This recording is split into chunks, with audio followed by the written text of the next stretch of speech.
এই কথাটা সত্যি এক এক সময় ভাবতেই অবাক লাগে যে আমি কলকাতায় বড় হয়েছি।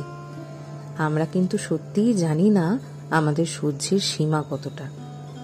কলকাতায় থাকাকালীন বাসে ওঠার কথা ভাবতেই পারতাম না। আমি পড়েছি মৌলানা আজাদ কলেজে।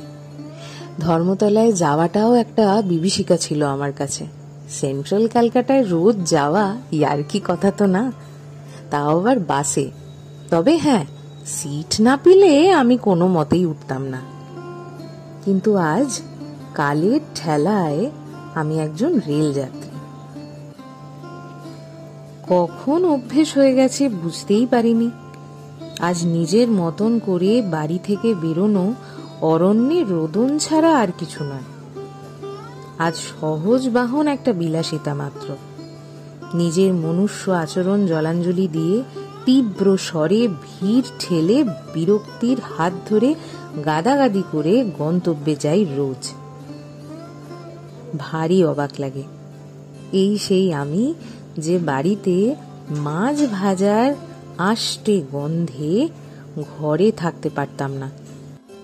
তবে আজ যখন অফিস থেকে ফেরার পথে শেওড়াফুলির থেকে উঠি রক্সল মিথিলায়, কলিগদের সাথে ওই বিশ্রী একটা জমাট বাঁধা দুর্গন্ধের মধ্যে দাঁড়িয়ে থাকতে কিন্তু খুব একটা অসুবিধা হয় না।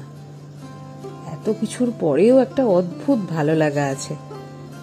আমাকে নামিয়ে হুইসেল দিয়ে যখন ট্রেন চলে যায়, একটা অদ্ভুত ভাব তৈরি করে। কত কি চলে গেছে আজ। একটা বিশাল স্টেশনে নিজেকে কয়েকজন যাত্রীর সাথে দেখতে কি যে ঠিক মনে হয়, কথায় প্রকাশ করার সামর্থ্য আমার নেই। শুধু বুঝি ভিজে যাওয়া চোখটা ধুলোর আবেশে আবার শুকিয়ে গেছে।